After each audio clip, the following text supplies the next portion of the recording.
سڵاو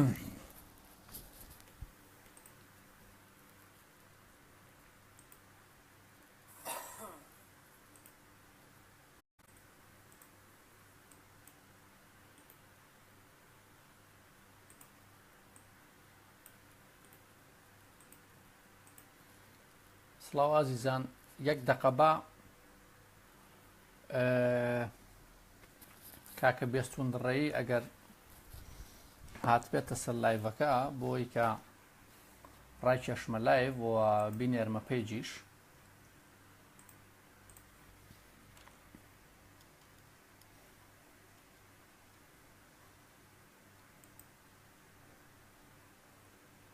سڵاو ئازیزانی من، چاوەکانتان ماچە.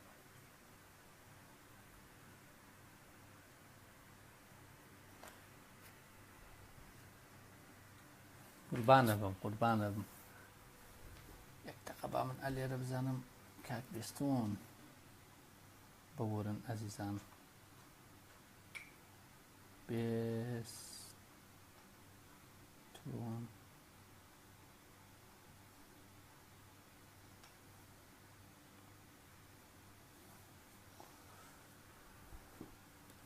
بانە بم.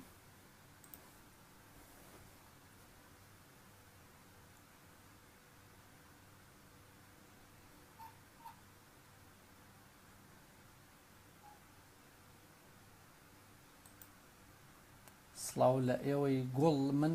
ئەبێ بمبورن یەک دەقە چاوم لە کۆمنت نابێت تاوەکو شەیرەکەمەوە بۆ پیج. کاکە بێستونجان باشە. ئینڤایت تو بڕۆ. کاک بێستون تەلەفۆنەکە و هەڵاو چاکم کرد.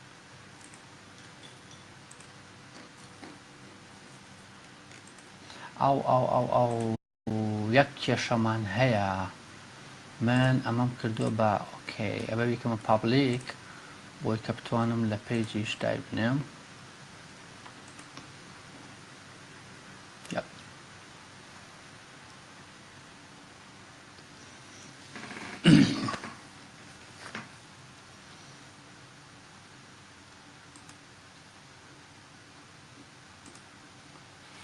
کاک بێستونجان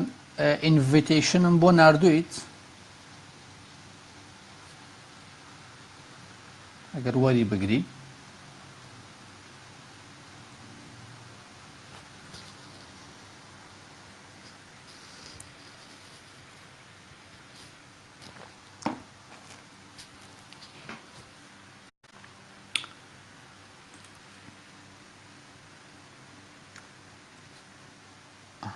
یەک جاری تر داینێمەوە. تۆزە تازەیە ئەم سیستەمە کۆنێکتی. کاک بێستونجانم کاتەوە باش. باید فۆنەکە بکەمە گوێم بەسافەوە. گوێ لێمە؟ بەڵێ گوێم لێتە. قوربانم. سیستەمێکی تازەیە. بەڵێ. خۆشحاڵم کە بتوانین پێکەوە لەسەر ئەو بابەتەی کە باسمان کرده بوو قسە بکەین بۆ هاوبیرانمان و بۆ ئەو موسڵمانانەی کە پێیان خۆشە گوێمان لێ بگرن. پێم وابێ شێریش بۆ پیجەکە نەمتوانی لە پیجەکە لایف بکەمەوە چونکە ئەمە ڕێگەی نادا. بابەتەکە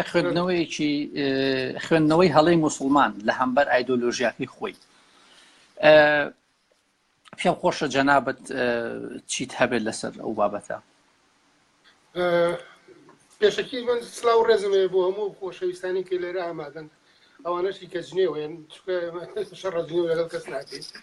تەنها خۆشەویستی بڵاوکەینەوە و باسی یەکتر قوبوڵکردن و خۆشەویستی بۆ بەرامبەرەکانمان هەندێک جاریش کە ڕەخ ناگرین لەبەرەوەی کەوان لە ئاینەکەی خۆیان تێنەگەیشتون بەو شێوازەی کە پێویستە تێبگەن. هەندێک جاریش ئێمە تاوانبارەکەن گوایە کە ئێمە سوکایەتی بە پیرۆزیەکانی ئەوانەکەین کامە هیچ ڕاستیکی تیان نییە. ئەو پشتانی کە منیش و تۆش و هاوڕەکانی تریشمان باسیەکەن ئەو بابەتانن کە لە خودی توراسی ئیسلامیە هەیە، لە کتێبەکانیانە هەیە، لە مێژووی ئیسلامە هەیە، لە حەدیث و لە سیرەی نەبەویە هەیە. بەڵام کەسێکی مسلمانی کورد پێی تەقبول ناکرێت بۆ ڕاستیەکانی بۆ باس بکەیت لەبەرەوەی کە هەستەکات دەست بۆ پیرۆزیەکانی بێت. بەڵام کاتێک مەلایەکی سعودی زۆر بە شانازیەوە یا مەلایەکی بانخوازێکی میسری گەورە ناوەکانیشان نەتوانی بێنی وەکو حوێنی، وەکو حورەیفی، وەکو مفتیەکانی سعودیە، ئەم کابرای کە مامۆسای مەلاکرێکار بوو عەبدوڵڵا عەزام کە ئاشکراڵ ئێمە ترۆریستین و هیچ شانازیش پێوەکە، بەڵام کورد لەبەرەوەی کە مسلمانێکی میانڕەو بە لەو پێش ئێستاش هەمنەوە تازەیە کە لەژێر دەستی سەلەفێت و سەلەفێتی جیهادیە پەروەردە کراون گەشتونەتەوە ئاستی وازانێتەوە کە ڕاستیەکانی پێ بڵێ چونکە خۆی عەرەبی نازانێ، وازانە سوکایەتی بە دینەکەیەکی. ئەسڵەن کاری ئێمەوە نییە سوکایەتی بکەین، ئێمەمانەیە خۆی لە دینەکەی خۆی تێبگات، ئیتر یانەوە تا بێ بە داعش یانەوە تا وەکو مسلمانێکی میانڕێی وەکو دایکم و باوکت و هەموو کە سوکارەکانی کە ئێمە ڕێزیان لێگرین و خۆشەویست ئێمە و خۆشمانەوێن. ئەمە گرفتەکە تێنەگەیشتنی دەقەکان واتە گرفتەکە لە ئێمەوە نییە چاوەکەم، گرفتەکە لەوانەوەی کە کۆمەڵێک بانخوازی ساختەچی ئەچوونەتە بنکڵێشی ئەم گەنج و لاوانی کوردستان کە ئەمانە بوون بە سوتەمەنی بیر و ڕاو خۆ دەوڵەمەندکردنی ئەو بانخوازانە ئەمە گرفتەکەی. ینی من چەندین جار ئەو کەسانی کە جنێی زۆر ناشرینێن من ڕێزم بۆیانێ چای ماچەکە من ناگەمەوە ئاسی کە جنیان پێ بەمەوە، بەڵامەوەی کە زۆر گرنگە کابرا سیرەکەی پرۆفایلەکەی وێنەی جیبارایە، کەڤەرەکەی وێنەی جیبارایە کەچی تەماشاکەی زۆر زۆر وەکو ئەڵەی کابراکی داعشە بەرگری لە دینەکەیەکە و ینی هیچ لۆژیکێک لە قسەکردنیانە نییە. تەنانەت ئەو شتانەشی کە بۆیان باسەکەیت پێی قبوڵ ناکرێت، یعنی تۆ پێی قبوڵ ناکرێت بڵێ کاکە گیان کرد ناتوانێت قسە بکات. تۆ چۆن کە تۆ پێڵێ ئەمە حەدیثێکی ئەمە درۆیە بەدەم خودی محەممەد خۆیەوە کە تۆ بڵێ یعفور قسەی کردووە داوای ژوتێتی من ژنم نایەکرد ئەمانە لە تورازەکەی خۆیان هەیە خۆ کەسمان لە جیفانی خۆمان دەرمان نێناوە. جا من لێرۆ دووبارە ڕێز و خۆشەویستیم بۆ ئەوانە هەیە کە تێئەگەن یانەیە تێبگەن هەوڵێن فێری ئەوە من بیر بکەنەوە. ئەمە سوکایەتی نییە، ئەمە بیری ئازادە. ئێمەمانێ هەموو کەسێک ئازاد بێ لە بیرکردنەوەی خۆی، بەڵام تۆ نێ بەسەر منیا بسەپێنی، بەسەر کۆمەلگاکەمیا بسەپێنی، ینی بیت گژنەیەکی وەکو نهی عن المنکر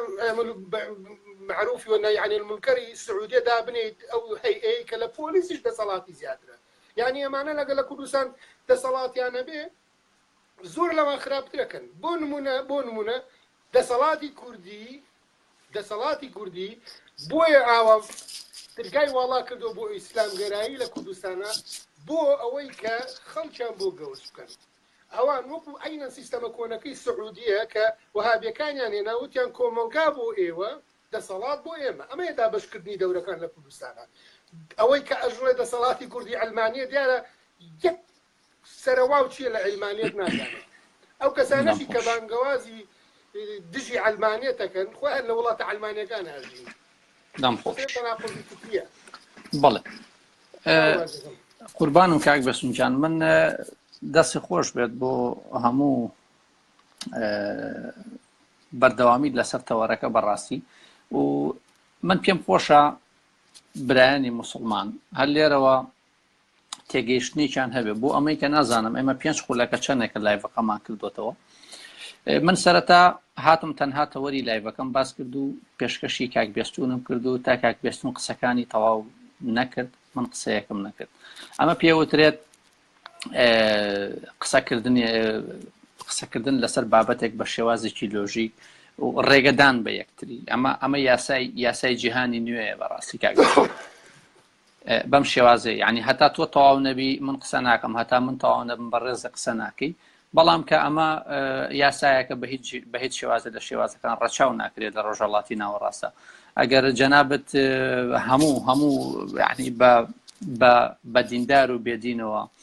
هەمووی ڕەچاوی ئەو خاڵەی کردووە کە لەسەر کەناڵەکان ڕۆژهەڵاتی ناوەڕاست چ بە کەناڵی عەرەبی چ بە کەناڵی تورکی چ بە کەناڵی کوردی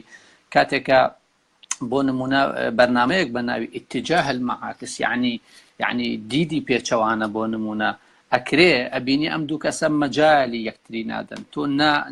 نە لە چەپ تێگەی نە لە ڕاستی یەگەی ینی ئەبێتە جەنگێک جاری وا هەیە گڵاسە گرنەیەکی کۆمەڵێک شت ئەمە ئەخلاقێکە کە زۆر جوانە تاکی ڕۆژەڵاتی ناوەڕاست کە ئێمە بزات دائیمان قسەکانمان ڕاستەوخۆ بۆ تاکی کووردە لەبەری ئێمە بەلامانەوە لەوانەیە گرنگ بێ ئەگەم مرۆڤایەتی بگۆڕێ بەڵام ئێمە سەرەتا هەنگاوی زۆر گەورە نانین سەرەتا هەنگاوەکانمان لە خۆمانەوە دەست پێکەین کە بمانەوەی کە تاکی کورد بگۆڕین تاکی کورد هۆشیارکەینەوە. بەڵێ جا کاک بێستونجان هەر لەسەر ئەو بابەتەی کە جەنابەت باست کرد من یەک نمونە ئەمەوێت بۆی کە بابەتەکە تێرکەم زیاتر ئێمە بە نمونەیە باسی ئەوە ئەکەین ئێمەی کورد کاتێکە لە دایکە بین و کاتێکە پەروەردەیەکە کرێن با بڵێن بە پەروەردەیەکی ئیسلامی ئێمە گەورە ئەکرێن و بەخێوەکرێن و تا ئەو ڕۆژێ ئەگەینە ئەو تەمەنەی کە ئیتر لۆژیکمان کارەکات و ئەتوانین خۆمان قرار بدەین لەسەر ئەوەی کە شوێنی چ کتێبێک و چ ئایدۆلۆژیایە کەوتین بۆ نمونە ئەگەر بێت و ئەمە ئیسلام نەبووایە ئەمە بۆ نمونە ئایدۆلۆژیایەکی مارکسیست بووە با بڵێن کۆمۆنیست بووە ئەمەی مەسەڵەن شیوعیەت ئێمە ئاهاتین چیمانە کرد لە منداڵیەوە فێر ئەکراین بە نمونە لە مناڵیەوە فێرەکراین کە دین تلیاکی گەلانە باشە بەڵام کاتێک کە خۆمان ئاهاتین بیرمانە کرد تەبعاً لە مناڵیەوە بۆیان باسە کردین کاتێکە خۆمانە گەشتینە ئەو تەمەنەی کە بتوانین بخوێنینەوە کە بتوانین فەلسەفەکانی مارکس بخوێنینەوە بە نمونە نازام ڕوونە بابەتەکە تا ئێستا تا کاتێکە ئەگەشتین ئەو تەمەنەی کە بتوانین خۆمان بین فەلسەفەکانی مارکس بخوێنینەوە ئەوەی کە بە گوێمانە بانگیان داوە فەلسەفەی مارکسیەت کاتێکە بمان بینیە لە فەلسەفەیەکی مارکسدا وتێ یاخود دێڕێکی ئەوە کۆی کە ئیسلام پێڵە سەحیح و نازانم چی هەیە دش بە وشەی دینتلیاکی گەلانە کاک بەستون لێرەیە ئێمە ئەمانتوانی بین دژی ئایدۆلۆژی مارکسیەت قسە بکەین بۆ ئەماوت هەموو ئەو ساڵی کە ئێمەتان پەروەردە کرد بەم وشەیە بەڵام ئەمەتان بۆ ئێمە باز نەکرد باشە؟ ئەوەی گرفتەکەکە کە پێشەوە مەسەلەن تۆ لە هەموو بیر و بۆچوونێکە تەنانەت لە بیر و بۆچوونی نازیێت و ڕاستیزنیژە نەتەوە پەرستیە شتی جوانی تایە بۆ ئەو کۆمەلگای کە خۆی هەڵیە بژێرێت خۆم کۆمەلگای خۆی بەڵام لە گرفتەکە لێرە ئەوەیە ئەمان هەرچی بیر و ڕاکان هەیە مەسەن بۆ وەرەمە لەگەڵ بەڕێزدا تۆ ناکۆکم لەسەر مەسەلەی ئایدیا من کابرایەکم تا سەر ئێسقان نەتەوە پەرستم تۆش کابراایەکی ئینتەرناشناڵی بەڵام من و تۆ چی کۆمانەگاتەوە مرۆڤایەتی کۆمانەگاتەوە خۆشەویستی مرۆڤایەتی من و تۆ بێکتیمان تەقەبول بە پێکەوە بژین تۆ کۆمۆنیستی من کابراایەکی نەتەوە پەرستم ڕاستیست نەتەوە پەرست جیاوازە لاوەیە ئەوەی کە من بەبەست ناسیۆنالیزم بەڵێ ینی من کابراایکی ناسیۆنالیزمم شانازیشی پێوەکەم بە کورد بوونمەوە بە زمانەکەمەوە بە کلتورەکەمەوە ئەوەی کە من ئەمەیە ڕێگری لێ بکەم فەوتانی ئەو کلتورەیە دەستکاریکردنی ئەو کلتورەیە ئەو شێوازی کە ئێمە لەسەر پەروەردەکراوین چونکە دیانەتەکان بەتایبەتی دیانەتی ئیسلام لە هەر هەمیان زیاتر زەرری لە کورداوە بەڵام تا ئێستانیان توانەوە تاچی کورد وەکو کەسایەتی بشکێنن بێن دەستکاری کلتورەکەی بکەن ئەم هێرشی ئێستان لە سعودیە و لە وڵاتە دەوڵەمەنەکانەوە بە پارەی وڵاتانە هێرشەکرێتە سەر کلتور و دابوونەریت و عادات و تەقالیدی ئێمە ئەمەیە گرفتەکەی ئێمەمانەیە ئەوە ڕابگرین ئەو تەوژمە ڕابگرین ژین هەموو کەس ئازادە لەو بژاردی هەر دینێکە بەمەرجێ دینەکە لە چوارچێوەی یاسای مرۆڤایەتیا بێ نەک یاسای شەریعەت چونکە ئەگەر بێیتە سەر چیکردنەوەی شەریعەت زۆر چەمکەڵەگرێ ینی تۆ لەو ناتوانانی ڕێگە نادرێ لە شەریعەتە ڕێگە نادرێ پێکەوە بژین ئەبێت تۆ یان کەسێکی ئەهلی کتابی بڵێن جوولەکە و مەسیحیی تۆ بێ بۆ ئەوەی کە لە چوارچێوەی دەوڵەتی شەریعەیە بژی تۆ بێت جەزیە بدەیت بەسەر شۆڕیش بیت ئەمە حەدیسی دنیای لەسەرە تۆ باسی پێکەوەژیانی چین بۆکەی لەگەڵ ئیسلامە مسلمانە مەسەلەن کاتی خۆی لە هەموو شارەکانی کوردستان مەسیحیشە بۆ جوولەکەشە بۆ مسلمانیشە بۆ پێکەوە ژیاون بۆ لە بەرۆی ئەخلاقیات و ڕەوشتی مرۆڤی کورد نەک مرۆڤی مسلمان ئەو پێکەوە ژیانە لە پێشتری شار هەبووە ئێستا هێرشەکە هێرشی کللتوریە هێرشی زمانە دەستکاریکردنی بڵێن شێوازی ژیانی ئێمەیە مەسەن حەجەبە و منەقەبەوەمانە کەی لە کللتوری ئەمە هەبوو ئەگەر تەنها هەبوو بێت من چەندین جار خزم و کەس و ئەوانم بینیەوە بە تایبەتی ئافرەتەکانی خێزان دایکم و خوشکم و ئەمانە کە چوون بۆ تازە تەنها سەرپۆشێکی سپیان ناوە بەسەریا یان عەبایەکی یاوە بەسەریا ئەمە قەت نەبوو بۆی ببێ بە نینجا یعنی من ئەو کەسانەشی کە موسڵمانی کۆنن با بڵێن موسڵمانە تازەکان نامەی بە عەرەب کراوەکانی تازە کە زمانی عەرەبیش نازانن یعنی خوان لەوە بێزارن کە ئەم ئیسلامیان بە چی گەیان وان چۆن ئیسلامیان تێگەیاندون و ئێستا چۆن پیشانیان هێن چەندین کەسی خزم و کەسوکار و هاوڕێی خۆمێ کە مسلمانە و تا ئێستا ژەر و مسلمان و نێژی خۆشێکا بەس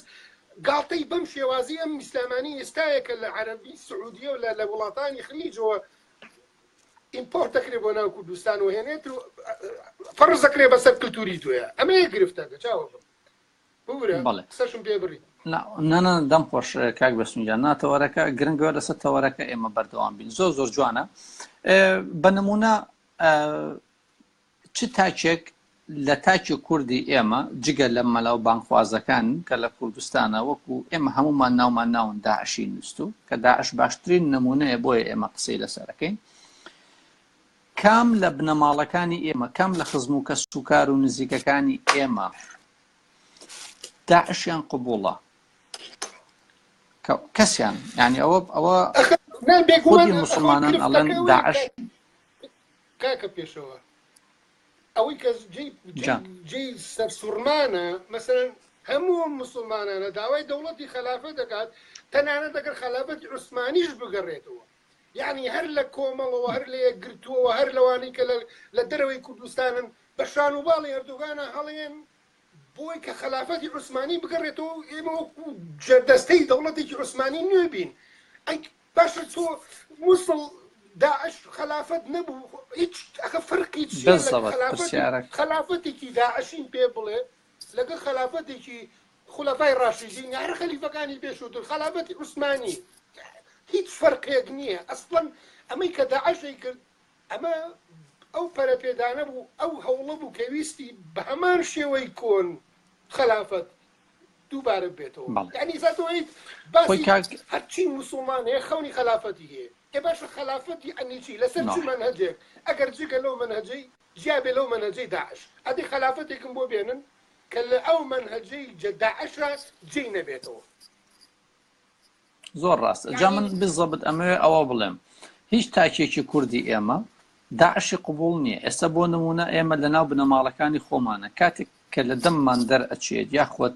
باسی ئەم بابەتە ئەکەین کە داعش موسڵمانی ڕاستەقینەیە هەر تاچێک لە بنەماڵەکانی ئێمە ڕاستە بێتەوە بابەتۆ لە دین نازانیت و وانیە و دروستکراوی ئیسرائیل و نازانم کۆمەڵێک شتە ئەزانین چۆنە قبول نەکردنی داعش لەلایەن موسڵمانانەوە با بیهێنینە چۆن بتوانین ئەمە بخینە سەر تای تەرازویەک و یەکسانی کەین و لەسەر لەگەڵ ئایدۆلۆژیەکی ترا بۆی کە موسڵمان تێبگات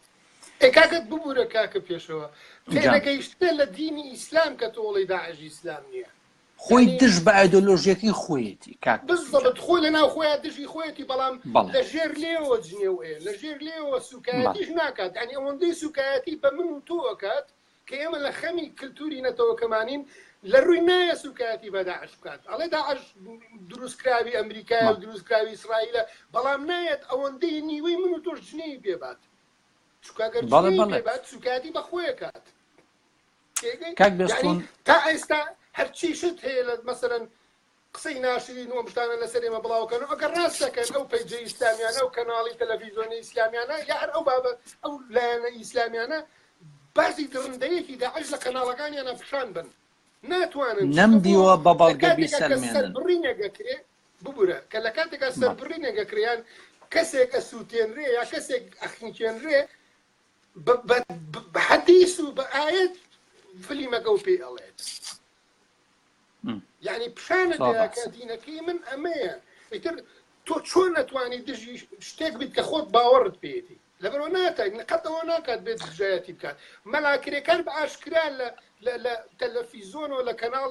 کەناڵێکیان بۆ دانابوو بە ئاشکرا داوای لە گەنجان کرد پشتگیری لە دەوڵەتی خلافەت بکەن لە مووسڵ خۆ خەڵک بیری بیرێچێتەوە بەزێمە بیرمان ناچێتەوە چکە ئێمە منتالیتێتی ئەوان ئازانین چۆنە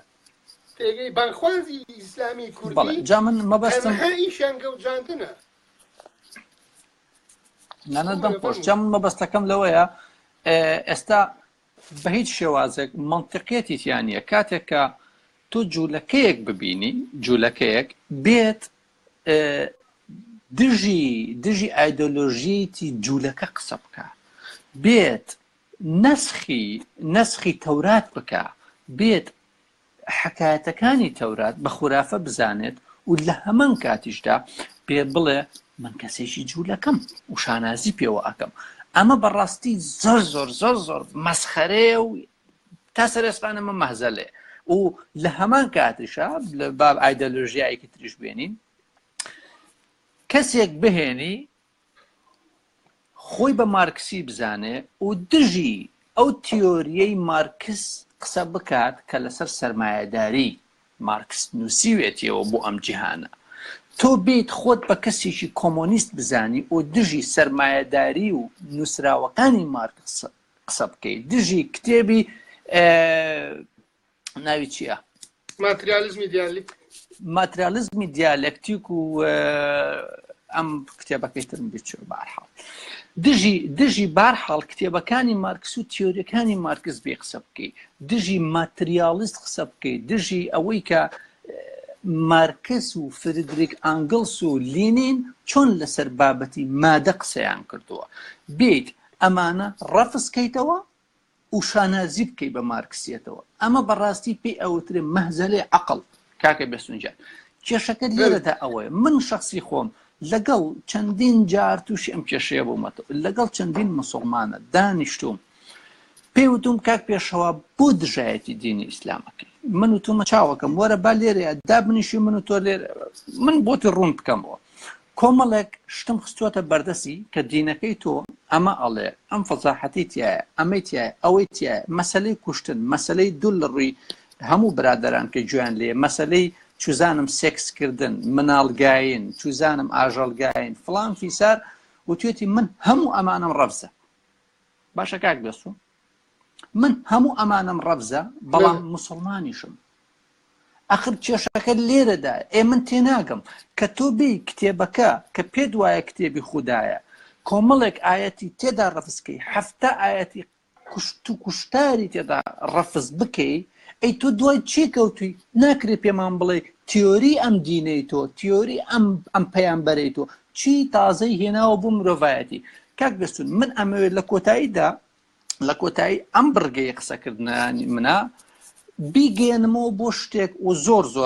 بەڵگەش ئەهێنمەوە کوردی ئێمە کە قسە و باسەکەی ئێمە لەسەر تاکی کوردی مسلمانە کە کێشەکەی ئەمەیە کوردی مسلمانی ئێمە هیچ شتێکی مسلمانی قبول نییە نەکوشت و کوشتارەکەی باشە کاکە بێستنیجان نە ئەوەی کە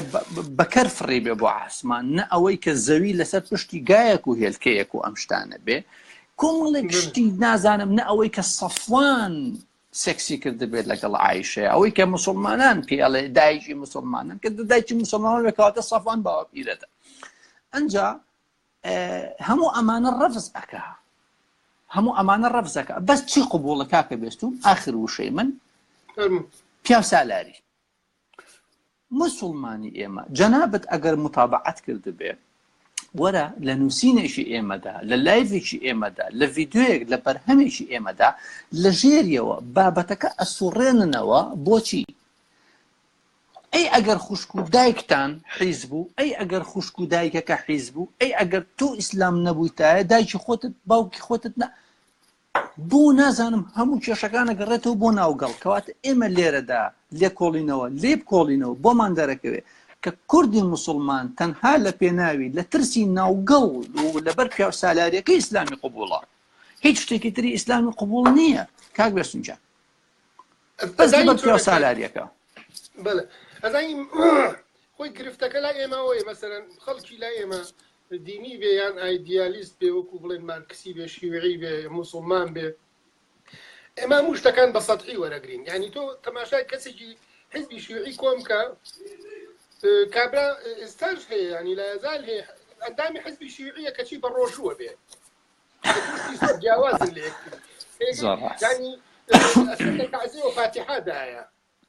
کەمە درۆکردنە لەگەڵ خۆی و لەگەڵ بیر و باوەڕەکەی و لەگەڵ ئیمانەکەشی ئەگەر ئیماندار بچ کە تۆ ناتوانانی لە هەردوو حاڵەتە دووشتی زۆر جیاواز وەکو باسم کرد وێنەی جیڤارە و باوەڕیشت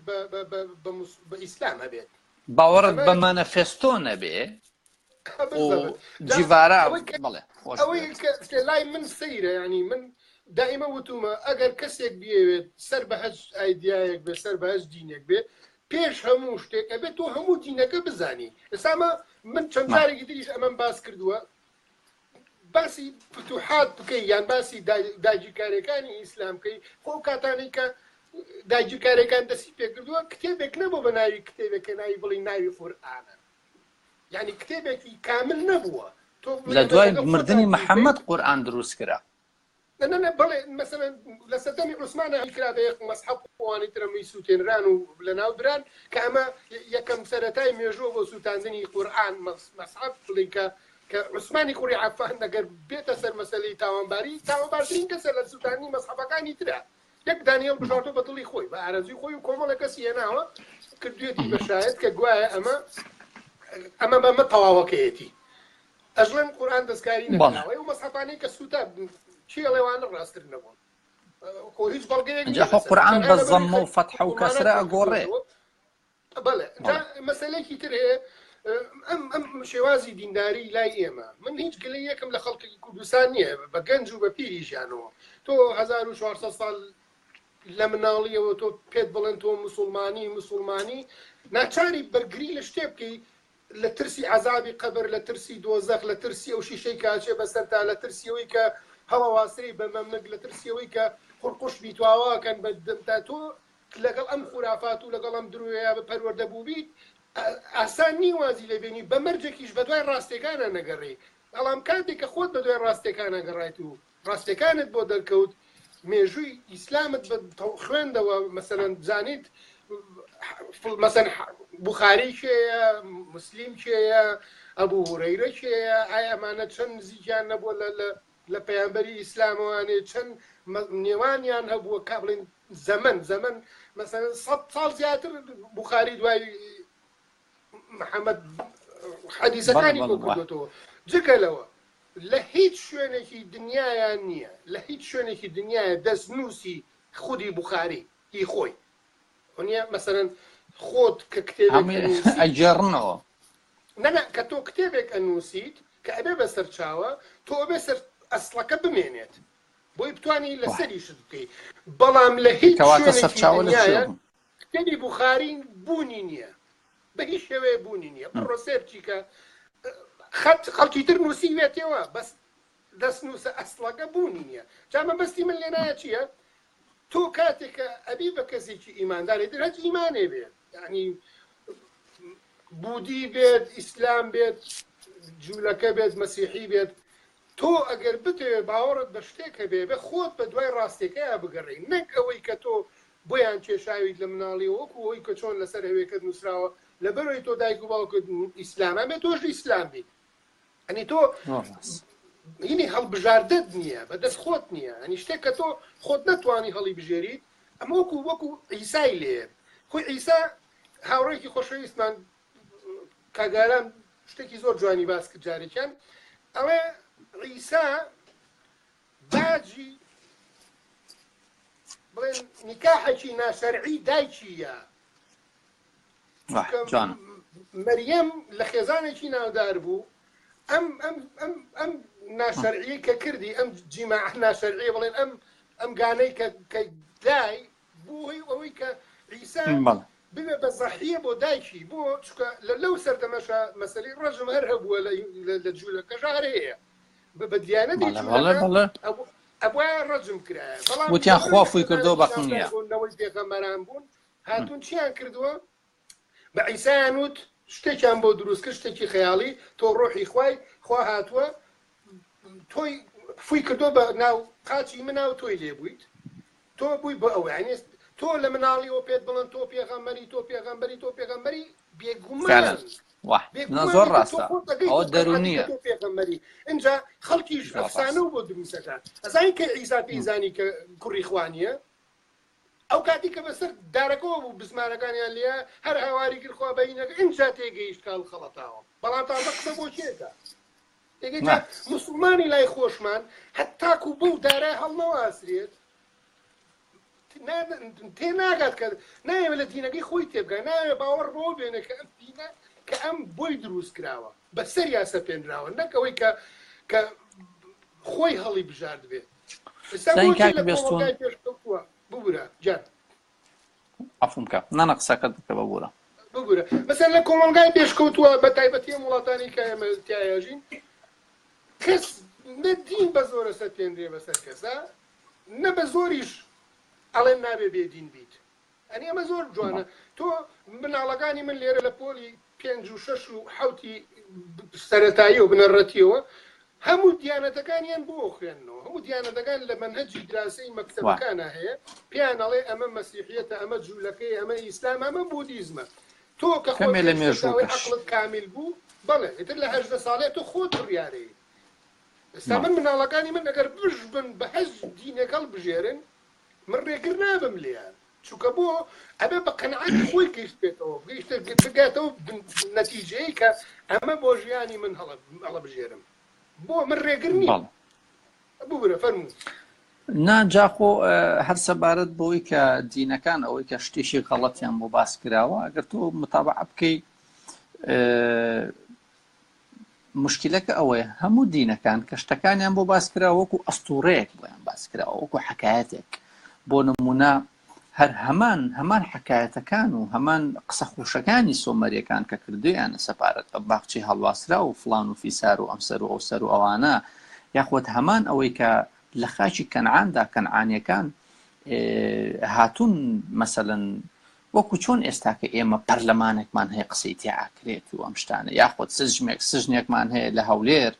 پێ ئەوترێ ئەم سژنە خەڵکی تاوانباری تێکرێ ئەوانش بتێکیان هەبوو کاک بێستون بتەکەیان واداناوە مرۆڤە خراپەکارەکان لە پاش مردنیان ئەخرێنە ناو ئاگری ناو بتەکەوە کە بتەکە بۆ نمونە چەند دەرگایەک لەسەر سنگ و ئەم شتانی هەبووە لەوێ سووتاندویان ئاگری ناو بتەکەیە پێیان وتووە جەهنۆم شتێکی دۆ بابەتە جوهەینەم ببوورە ئەم حەکایەتانە بۆ نمونە لە پاش کەنعانیەکان کە کاتێک سولەیمانیەت پاشای منتیقەیەکە بە ناوی ئۆرشەلیم سولەیمان هەمان فکری کەنعانیە کۆنەکان ئەهێنێت یەک دۆڵێک ناوەنێ بە ناوی دۆڵی جوهەینەم کە ئەم دۆڵە هەموو زبل و خاشاکی تێ ئەکرێ بزانە شتەکان چەند جوانن هەمووی مەتریال بوون لەسەر تا سەردەمی سولەیمان لە کەنعانیەکانیشەوە زبل و خاشاکی تێکرێ ئەم زبل و خاشاکە مار و توپشک و کۆمەڵێک شت تێدا دوای جاروبارێک ئەیسووتێنن طبعا ئەمانە بنە مێژ و ئەنووسرێنەوە محەممەد هەستاوە جوهەینەمەکەی سولەیمان و خاشی کەنعان کە بتبوو هێناوێتی ئەم ئەستوورە حەکایەتە کاک پێستون کردوێتی بابەتێکی ڕاستەقینە و وەحی کردوێتی بەناخی تاک بە تاکی موسڵمانە ئێستا موسڵمانی ئێمە لە ترسی ئەو جوهەینەمە یەن سوکایەتی بە من و تۆکەن ئێمە پارێزگاری لە کورد و کوردایەتیەکەین ئەمە زۆر کێشەیە بەس ئیسلام حەکایەتی بەڕاستی وەرگرتووە جان خۆی گرفتەکەی حکایەتەکانی ناو قورئان یعنی هەندێکیان پێشتر چیرۆک بوون بەتایبەتی چیرۆکی ئەسحاب الکهف بەڵێ کە ئەو چیرۆکە قەشێت پێشتر نووسیبێتی بۆ مەسەلەی باوەڕداری بڵێن مەسیحیەکان بووە ئێستا بۆ بە چیرۆکێکی خوایی لە قورئانە ئەمە جێگەی زۆر سەرنجە بەڕاستی تێگەی بۆیە لە کاتی پرسیارکردنیشە وەڵامی بۆ کە چەند کەس بوون جا لە هەمووی گرنگتر ئەوە سەگەکەم بیرکەوتەوە لە هیچ مەذهبێک بڵێن لە قورئانە خودی قورئانان سوکاتی بە سەگ نەکراوە تەنانەت وەسفیش کراوە لە چیرۆکی ئەوڵانی ئەشکەوتە باسی سەگەکایەوە کە سەگەکەش بەهەشتیە مەذهبەکان ناتوانن لە خۆیانەوە دەستکاریان کردوێت چێکەڵێ گڵاوە چێکەڵێ پێستەکەی گڵاوە چێکەڵێ دەمی گڵاوە ئەمە تو مەزە لەوانەیە ساک طبعا محەممەد هەمومان نزانی پیاوێکی پێدۆفیل بووە من بەو تەمۆحی شێوەیە لە باسی ناکەم بە کاکە پێشەوە من بەو شێوەیە باسی ناکەم بەڵێ خۆی پەیامبەر خۆی ئەڵێ هەر کاتێک چکە سەگەکان تەنانەت لەگەڵ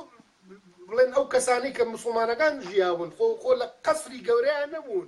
لە ژێر چادر و لە ژێر هینە خۆ هەزار ژووریان نەبووە دوایان بە ڕووماڵاتیان نەبووە ئەم سەگە بۆ ڕاو و بۆ پاسەوانی بۆ شتانە بەکاراتوە تەنها قسەی کە ئەڵێت ئەگەر کاتێک سەگێک لە قاپەکەی تۆی خوارد حەوت جار بیشۆ با جارێکیان بەگڵ بێ کورتە لە خۆی سوورێکیشی بۆ زیاد کردووەڵێ بە گڵی سوور بابە کۆ باسی گڵی سوور ناکاڵێ حەوت جار بیشۆ بەڵام لەو حەوجارە با جارێک بەگڵ بێ جامە بەسکم چییە؟ ئەم شێوازی خورافاتە ئێستا تۆ بڕۆ سەیری کەناڵی ئیسلامەکان کە کەناڵی تەلەڤیزۆنەکانی کەناڵی ئامۆژگاری لە شوێنێکەوە شانی خۆی بەبایە کەناڵی سپێدە بە شێوەیەکی تر کەناڵ یعنی تۆ لەم منجەنیقی ئەلامەی کە لە کوردستانە دروست بووە خەڵک سەری لێژێواوە تێگەی سەلەفی ڕقی لە یەکگرتو ڕقی لە کۆمەڵ ڕقی لە بزوتنەوە یعنی لە پچووکترین شوێنی کە مسلمانی تیابێت کوردستانی عێراقە خۆیان ڕێناکەون جا بەڵگەکەشیان زۆر زەعیفاڵێ وەختی خۆی پێغەمبەر بە حەدیثێک گوتوێتی ئۆمەتەکەی منم ئەبن بە 70 فیرقە بەڵام مەس لەناو کوردستانە 65 لەوەیە چۆنە بەشتیوە چاوە جا کێشەکە ئەوەیە لە دەمیشیان دەرەچێت جاروبار بەس دوایی تووشی عیبا بن ئەڵێن the religion of peace دینی ئاشتی کاکە کوێ دینی ئاشتی زۆر هەڵەیە ئەم قسێ تۆ لەناو دینەکەی خۆشتە ئاشتی نیت یەک دنیا شەڕت هەیە جان بالضبط ئەوەیە مەسەلەی کاڵێ دینی ئاشتی بۆ خۆیان نەک بۆ من و تۆ هیچ بۆ خۆشیان نییە کاکە گوڵ قسەکەم لەسەر ئەمەیە کاکە بێستون لەناو خۆشیانە دینی ئاشتی نییە ئێمە مرتەدین بە حسابی ئەوان ئێمە لا بکوژی بەڵام کەسێکی جوولەکە و مەسیحی بۆی هەیە جەزیە باو بەسەر شۆڕی قوبوڵە ئەوە توانێت لەژێر دەسەڵاتە بەڵام من و تۆ و کەسانی وەکو من و تۆ هاوڕەکانمان لێبوردنیشمان قبول نییە یعنی تۆ ئێستا مەزەن بۆ نمونە پێکەنی ناوێترین ژمارە ئەم ملیار و نیوەی موسڵمانە باشە جابا من ئەگەر یەک جانەبەی زۆر سپاس دەکەم ببوورە لە خزمەتم بەڵێ مثلا بۆ نمونە لەم ملیار و 500 ملیۆنەی کە هەیە شیعەت حساب کراوە شیعەت 400 ملیۆن باشەوان شیعە بە ڕافیزە و بە سوکایەتی باسییانەکەن شیعە بە هەمان شێوە هەرچی تۆمەتی ناشرینە کە من و تۆ لە ڕوومان نایە بیخینە دوای دایکی ئیمانداران و ئەسحابەکانی بڵین کە ئەبوو بەکر و عومەر و ئەمانە کەچی ئەوان لەناو خۆیانە کەورەترین سوکایەتی بە ئەیەکەکەن ئەژڵێن ئێمە ملیارێک و 500 ملیۆنی لە هەمووشی پێکەنی ناویتر ئەوەیە کاتێک کە تۆ بە من یا بە تۆ یان بە کەسێکی ترەڵەن تۆ عەرەبی نازانیت لە قورئان تێنەگەیشتی ئەزانی ئەمە گەورەترین سوکایەتیە بە ملیارێک مسلمان زیاتر چونکە ملیارێ زیاتر مسلمان عەرەبی نازانێت یعنی ئەمە ئەو پڕی سوکایەتیە بە ملیارێک کاکە سیاسەتە کاکە بێستونجان بە خزم و کەسێکە بەو گەنجانێکە کە عەرەبی نازانن مسلمانیش بەڵێ جەنابەت ئێمە لەسەر باسی the religion of peace طبعا پیسەکە ئەگەر ئێمە باسی پیس بکەین ئەبێتە چزانە با نەچینە ناو بابەتە کاک بێستونجان ئەمە دینی ئاشتی نییە بۆ خودی خۆشیان باشە خودی خۆیان یعنی خودی خۆیان بڕوا بکە ئەکاکەم کوێی دینی ئاشتیە تۆ خۆت لەناو خۆتدا داعشت قبول نییە داعش تۆ قبول نییە شیعە تۆ قبول نییە سنەت شیعە قبول نییە سەلەفی لەسەر میانڕە قساکە میانڕە لەسەر سەلەفی قسەکە کۆمەڵێکی تر هەن ئەوانەی کە ئەخۆنەوە سۆشیالی شەخۆن پێ ئەکەنن بە ناوی چیە ئەمەی وەکو قەتێ بەرزە بنەوە سەلەفێکی سۆفیەکان یعنی ئێوە خۆتان لەناو خۆتاندا هاوپەیمان نین بەس پێم بڵێ شوێ دینی ئاشتی یعنی ئێمە ئەمانوی ئەمە تێبگەین چۆنە مەسەڵەن ئەمە یعنی ئەمە کوتلە کوتلەیە چۆنە بابەتەکە ئەمە کوێ کوتلە کوتلی کوێی ئاشتیە ئەزیزم ئەم ئاشتیە بەس بۆ ئەو گروپەی خۆیانە یعنی هەر گروپێک ئاشتی لە ناو خۆیانایە یعنی ئەوەی ئاشتێکی سەرتاسەری بۆ ناو خۆشیان نییە تێگەی مەسەلەن جەماعەتی یەکگرتو ئاشتین لە ناو خۆیانە جەماعەتی داعش ئاشتی خوازن بۆ ناو خۆیان خودی خۆیان ئەمە گرفتەکەیە یعنی ئەمە مەهزەلەیە ئەمە دینی مەهزەلەیە کاکە پێشەوە ئەوەی کە زۆر جێی سەیرە جێی تێڕوانین و سەرنجە مەسەلەن داعش دروست بووە بەڵام تەماشای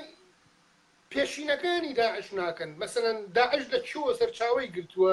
داعش ئەڵێ چی داعش پشت بە چ دەقێکە بەستێ تۆ هەر ئەڵێ مەسەلەن ئەڵێ داعش دروستکراوی ئیسرائیل و ئەمریکا ئێداشە چاوەکەم خۆ قورئان لە نیویۆرکدا نەبەزیوە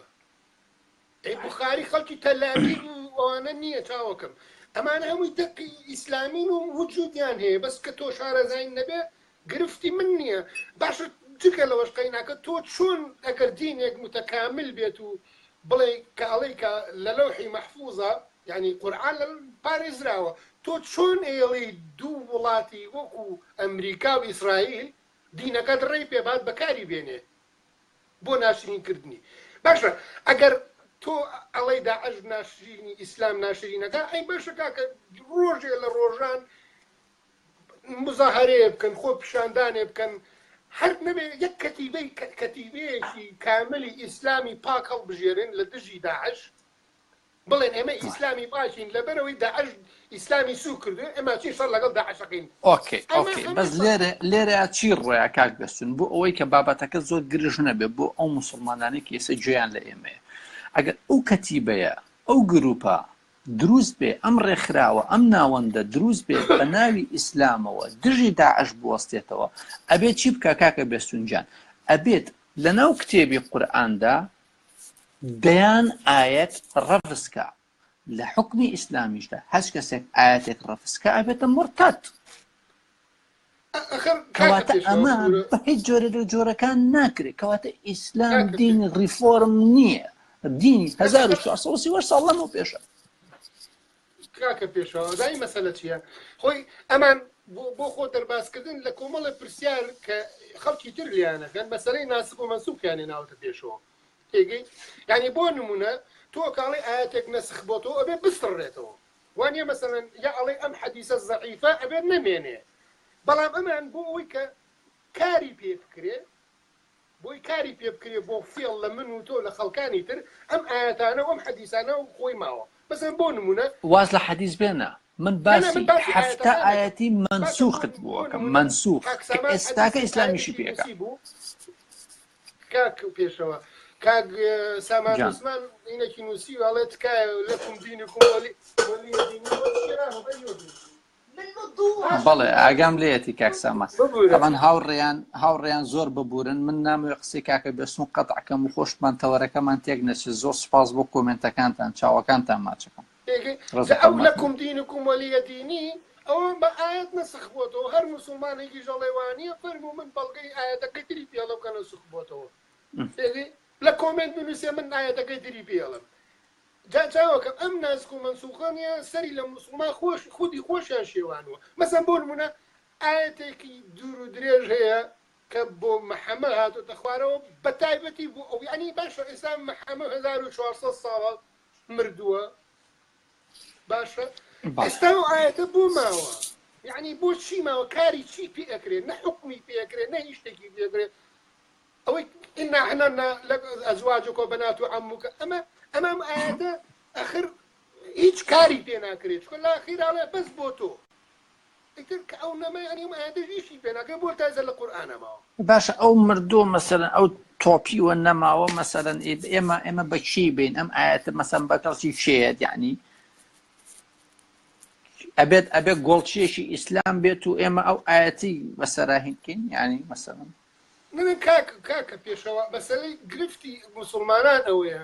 ئەمەندە شتی لەسەر نووسراوە ئەوەندە فێڵ و تەڵەکەی تایە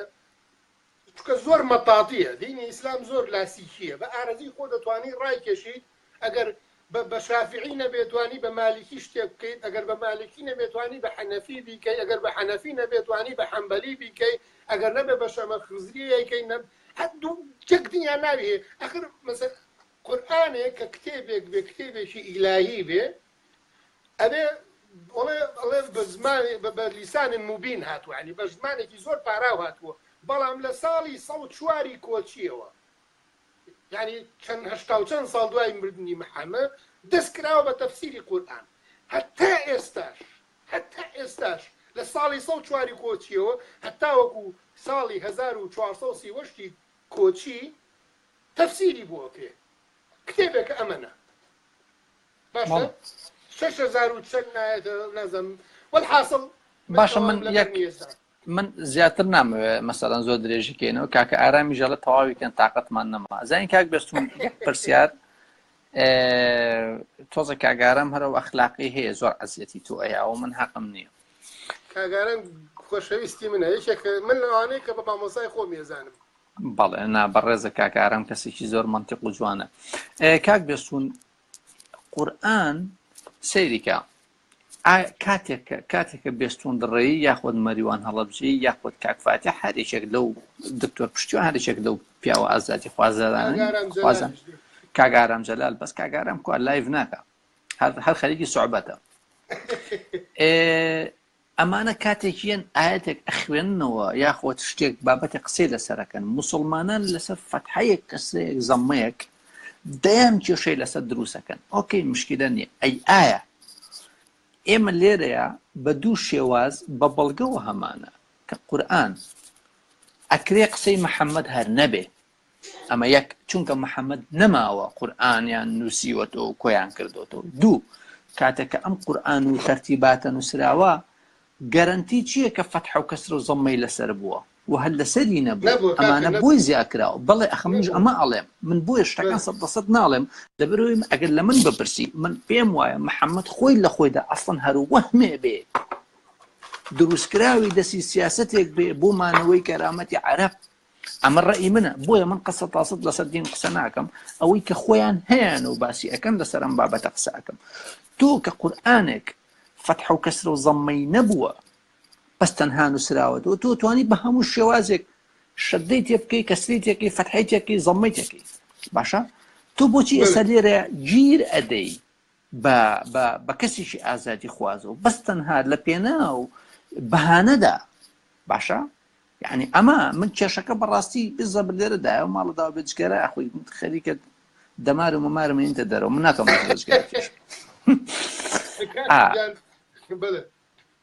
جا من مەبەستەکەم بەس لەوە بوو ئایا ئەمە خۆی لە خۆیدا یعنی نامانتەقێتێک و یعنی گاڵتەکردنێک نییە بە چوزانم بە ژیانی خۆی کە حیاتی خۆی کردووە بە جەهەنەمێک ئەزانی وەکو چی وایە من لەم ڕۆژانەیە بابەتێکم نووسی نازانم پێم وایە بە جەنابیشت خوێندبووتەوە بە حکمەوەی لایکت کردو من پێم وایە کەسێک لایکی شتێکم بکە خوێندوێتەوە باسی مەیمونێک کرد کاکە بێستونجان مەیمونێک ئەمە نمونەیەکە زۆر جوانە ئەتوانم بڵێم سوودم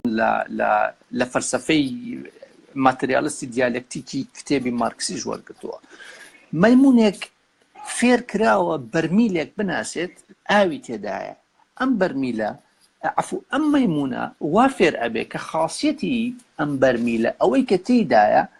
هۆکاری کوژاندنەوەی ئاگرە چونکە چەند جارە فێریەکەن لە بەرچاویدا بە ئاوی ئەم بەرمیلە ئاگرە کوژێننەوە باشە بۆ نمونە دێن مۆزەکە خەنە شوێنێکەوە ئاگرێکی بە چوار دەورادا ئەنێن پاشان ئەبینن ئەم مەیمونە لەبەرەوەی ئاشنایە بەم بەرمیلە ئەچێت بەرمیلەکە ئاوەهێنێ ئاگرەکە کوژێن و ئەگاتە مۆزەکە و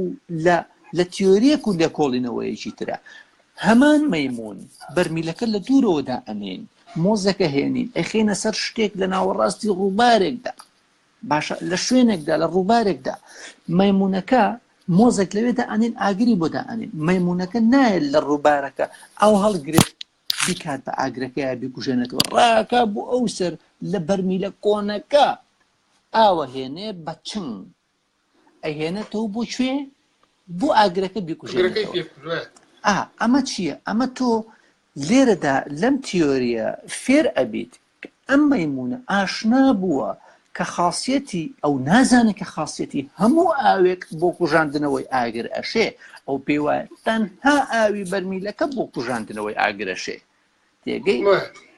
ئەم مسلمانانی ئێمەش ئەوەن کاکە ئەم هەموو بابەتە جوانەی خودی دینەکەی خۆیان بۆ شیەکەینەوە لە هەمان کاتە ڕائەکاتەوە ئەچێتەوە وەکو مغناتیزەکەی مەکە و مەدینە ڕایکێشێتەوە کاکە من چی نەماوە بۆ توی باس نەکەم بە نمونە من یەک شتی خۆشت بۆ باسکەم سەبارەت بۆ لەسەر ئین مرۆڤ مەسەڵەن تەجروبە لەسەر مرۆڤ بۆ جێڕانەوەی چیرۆک بەڵێ ئەگەر کەسێک بوخاری بخوێنێتەوە یەک شتی زۆر سێری بەرچاوەکەوێت کە خودی بوخاری ئەوەی کە من زۆرشتم لەسەر خوێن بێتەوە بوخاری کەسێتێکی شخصیەتێکی خەیاڵیە ئەسڵەن ڕەنگە نەبوو بێ وەهمە بەڵێ بەڵام مەسەڵەن ئەم بوخاریە حەوسەد بەس ببوورە قەتعتەکەم ماکوان و ئەمسالەکانی خۆیان لەوێ بوون کە بوخاری ڕوایەتی کردووە بەڵێ من نامێنایی کەس بێنم بەڵام ئەوەی کە من گرنگە لەرام بەڵێ بوخاری خودی بوخاری 700,000 حەدیثی کۆ کردوێتەوە بۆ هەر حەدیثێکیش دەستنوێژی گرتووە 2 ڕەکعات نوێژیشی کردووە اینجا ئەگەر ئەم 700,000 ئەگەر من ژمارەکان پێویست ناکە باسی کەم بەڵام ئەوەی کە مەبەستی من ئەوەیە مەسەڵەن بۆ نمونە تەنها 6,000 یا 7,000 و شتێکە 6,000 و شتێک حەدیثی لێ هەڵبژێراوە واتە لە نسبەتی لە سادە یعنی لە سەدا 90 ئەم حەدیثانە کە کۆ کراوەتەوە جێی باوەڕ نەبوون ئەخر چ گەرەنتیەک هەیە کە ئەمانە جێی باوەڕ بنەمەی کەم هەڵبژێردراوە جا لەم لە سەدا دێش چەندین حەدیثی زەعیفی تایە لە هەمووشی سەیرتر حەدیث لە دەمی عایشەوە وەرگیراوە کە بە خودی دینی ئیسلام بە قورئانیش و بە حەدیثیش 2 ئافرەت بەشایەتێکە چێت نا 2 ئافرەت بەشایەتێکە چێت بەڵام عایشە بۆ بەدەمڕاستی حەدیثەکانە و حەدیثانی بەتایبەتی لە عایشەوە وەرگیراوە یعنی تۆ لە شوێنێک سوکایەتی بە عەقڵی ئافرەت دەکەیت لە شوێنێکیش سیقەی کامل و تەواوت پێیەتی ئەمن باسی صفاتی دایک ناکەم چونکە کەسێک کە مرۆڤ صفاتی دایک وەرەگرێ ئیلا بێ مناڵی هەبێ بەڵێ نەنە ژن بەگشتی تەوەری باسەکە ببوورە زۆر دەرنەچم لێ مەسەلەی ئیسلامەتی لای ئێمە شتێکە بۆ گەوجاندنە یعنی تۆ لە مناڵیەوە وات لێ ئەکەن کە موسڵمان بی هیچ کاتێکیش ڕێت پێ نادەن بە دوای ڕاستیەکانە بگەڕێ چونکە تۆ ئەبی بە مرتەد ئەبی بە کافر خاو خێزان و کە سوکارت لێ هانێن هەر ئیسلامیەکان خۆتی ئیسلامیەکان خزم و کەس و کارت لێ هانێن ئەمە لایاوە ئەمە کوفرەکاوە ئەمە تووشی غەزە بەبی لافاومان لێ بوومە نەرزەمان لێیە یعنی نەیەڵن بیر بکەیتەوە ینی ئێستا چەندین گەنج و هەرزەکار و کەسی ڕۆشنبی لە کوردستانە هەیە کە تووشی گومانێک بووە بەڵام لە ترسی کۆمەڵگان لە ترسی دەوروبەر قەت ناوێرێ باسی بکات یعنی بۆچی ناوێرێ چونکە وا هەستەکات نییە لە بازنێکی داخراوایە مەجبور چیەکات لە ڕقی ئەوەی کە ناتوانێت بە دوای ڕاستەکان هەبگەڕێ یەک ژێ بە من و تۆیە ئەمە ئەو پەڕی بەتاڵکردنەوەیەتی ناچێت دوو تفکاتە مەلای گەڕەکەکەیان دوو تفکاتە ڕووی بڵێ تۆ من ڕاستیەکانم هەیە چکە پێی ناڵێ مەجبور ڕاستیەکانی لێون بووە ڕاستیەکانی لێون بووە لێیان ون کردووە خۆشی بە دوایە ناگەڕێت چکە زمانی عەرەبی نازانێ سەرچاوەکانی دیش کە بۆ کوردی کرابن زۆر کە من ئەوانەی کە هەژون هەمووی سەلەفیەت و وەهابیەت هێناوێتیە ناو کوردستانەوە ئیبن تەیمیە و سەید قوتب بۆمانە هێناوە ئەیخەنە ناو مێشکی گەنجانی کوردوانێت ئەمە گرفتەکەیە تەنها چارەسەر بەڕای من بە بۆچوونی من کە دڵنیاشمەوە بێ ئەوە ببێت تەنها ئەوەیە سیستەمێکی سیکولار کوردستان بگرێتە دەست ئەم سیکولارە ئێستا ناڵم چکۆمانە هیچیان سیکولار نین ئەستەن لە ماناگەشی تێناگەن مەلای بەختیار کە بەحساب ئەمە مافیای لارن مافیای لارن مەلای بەختیار خودی خۆی نازانێت سیکولار مانای چییە تێگەی من تەحەدای یەکەم بێت ڕەنگە 2 ساعت 3 ساعت لەسەر سیکولار بکات بەڵام نازانێ مانەکانی چیە باشترین وەسف بەزای سیکولار چیە کردێتی تا ئێستا سەیری ژەواڵم مەلاکرێکار کردوێتی ئەزانی تەمان جەنابەت دەزانی لەبەرەوەی چۆن لەبەرەوەی قازانجی تەنها لەژێر دەسەڵاتی سیکولارە کردووە بەڵێ پارێزراوە بە ئارەزی خۆی قسە ئەکات تێگەی ئەمە یەک ڤیدیۆیەکی هەیە زۆر وەسفی نەرویجەکە کاڵێ مافی من وەکو مافی بەڵام ئەمە بەڕەوان نابینێ بە وڵاتەکەی و هاونیشتیمانیەکانی خۆی ئەمە زۆر جێگەی سەرنجە تۆ خۆت لە وڵاتێکی سیکولارە بەسفی سیکولار بکەی بەڵام لە هەمان کاتە داوای تەطبیقکردنی شەرعی ئیسلام بکەیت بۆ وڵاتەکەی خۆت ئامادەش نەبی بچیتۆ لێ بژیت ئەمەیە ئەگەر بێ بچێتەوە چێ بۆ کوشتنی خەڵک ئەچێ بۆ سەربڕینی خەڵک نەک بۆ ئەوەی کە سیکولار لێت سەقامگیر کا و بەرقەراریکە نا بۆ ئەو ناچێتەوە وەسفی سیکولارەکە لە وڵاتێکی سیکولارەوە بەڵام بۆ گەلەکەی خۆی بۆ نەتەوەکەی خۆی نا حکمی شەرعی قورئان ئەمەیە دوو بڵمڕاڵی دوو ڕەوشتی دوو ڕووی بانخوازی مسلمان من لێرەوە جاری تێژەمە دەستخۆشی لە کاکفادێکم کاکفادێ یەک شتی پیشانی مسلماناننا کاکفادێ ئەوەی پیشاننا ئێمە لە چه ئاستێکی ڕەوشتی قسەکردنین بەرامبەر بە مسلمانان نە ئیستیهزامانە کرد نە کاکفادێ ئیستێزای کرد نە قسەی ناشرینی کرد نە بە شێوازێکی مناڵانە قسەی کرد ئەمە پیشانیە منطقی عەقڵ کاکە بێستون ئەمە ئەگەڕێتەوە بۆ کوێ ئەبێ مسلمانان لەوە تێ بگەن کاتێکە مرۆڤێک هەکبەی پڕە لە وەڵام کاتێکە مرۆڤێک پشتی بەستووە بە زانست کە ئێمە ئەزانین ئەم جیهانە زانست ئەیگێڕێ بە دڵنیاییەوە پێی نابات بە سوکایەتی و بە نوقتەی زەعف و بەهانە باشە و کاتێکە مرۆڤێکیش خۆی بە ئایدۆلۆژیایەکی زەعیفەوە یێتە ناو مەیدانی جەنگێکەوە لەگەڵ ئایدۆلۆژیایەکی بەهێزی زانستی دووچاری ئەوە ئەبێت تەنها بە دوای ناتوانێت تەبعاً ناتوانێت بە هیچ پێوەرێک بیباتەوە لە گفتوگۆکەدا بردنەوەی زۆرانبازینە ناچار ئەبێت بێت پەلاماری دۆزینەوەی بەهانە و ماندووکردنی بەرامبەرەکە و بە گۆڕینی ڕیاکشن و بە سوکایەتی یعنی بە شێوازی نووسین یعنی کاکە بێستون ئەگەر بینی بێتت ئەمە خۆی لە خۆیدا من لە بری کاکفاتیح بوومە یەکسەر لایڤەکەم داخستەوە چوار دوو ڕستەم بۆ دا کاک پێشەوە نا ئەزانی بۆچی من دەستخۆشی لە کاکفاتیحەکەم کاکفاتیح زۆر بە سەبر بوو بۆ کەسێک پیشانی وە کە من کەسێکی ئازادی خوازم ڕێم بە تۆ شۆ قسەی خۆت بکەیت بەڵام تۆ کاتێک ئەو میهرەبانی من استیغلالەکەی بۆ سوکایەتیکردن پێم بە شێوازێکی ناڕاستە و خۆ بزەبە دوای کرد ئەمە ڕەوشتی خۆی دەرەخات ئەوەی کە من لام سێرە جەماعەتی جەزاک الله و ئەم جەماعەتە فاتح بەزی کوکو بابە خۆشەڕەکەوی نەکردووە فاتح هاتووە بابەتێکی فکری باز کردووە ئەو هەر قەوانە کۆنەکەی خۆی لیاوەتەوە و برادەرەیتر کاک فاتحش ئێتر چی کاکە بێستون من نامەوێت نە تۆ پێت خۆشە نە من پێم خۆشە کە ئێمە ئەم لایڤە جوانە و ئەو گوێگرە زۆر بەڕێزانە مەشغوڵکەین بە باسی ئەو بابەتەوە طبعاً ئێمە حورمەتمان بۆ کاکە فاتح نابێستم دەستخۆشی لە کاک فاتح بکەم و هیوای سەرکەوتنی بۆ خوازم زۆری سەرکەوتوو بوو کۆمەڵێک شت هەیە کە ئێستاکە ئەگەرمانەوێ قسەی لەسەر بکەینە بە سەعاتێکی تە قسەی لەسەر بکەین کاک بەستون گیان من چاوی تۆ ماچەکەم بەڕاستی خۆشحاڵ بووم لایڤێکی دۆستانە بوو پێم وا بێ برادەران قەرارەیان لەسەر ئەوەی کە توانیمان بە شێوازێکی لۆژیکی قسە بکەین لەسەر بابەتەکان توانیمان ڕێزی یەکتری بگرین و ڕێزی مسلمانانیش بگرین یان نا ئیتر ئەمە زانستە ئەگەر بێ ڕێزیمان کردووە ببورن ئەوە ئێمە نین بێ ڕێزیمان کردو ئەوە زانستە کە پشتڕاستی ڕاستیەکانی دینی کردوەوە تۆ پێ دوایە سوکایەتی ئەبێ قبوڵیکەی ئەبێ ئەمە قبوڵکەی قبوڵی نەکەی بەڕاستی تۆ کەواتە دژە قبوڵ نییە کە دیشیشە قبوڵ نەبوو لە شوێنی خۆتدا مردووی وەکو چۆن شارستانیەتی مرۆڤایەتی ڕۆژەڵاتی ناوەڕاست 1438 ساڵە مردووە کاک پێشەوە با منش دوا قسەی خۆم بکەم چاوماجەکەم جانەکەم ڕێزم بۆ هەموو ئەو ئامادەبووان هەیەوانەی کە کۆمنتیشیان نووسیوە چاویان ماجەکەم خۆشەویستیە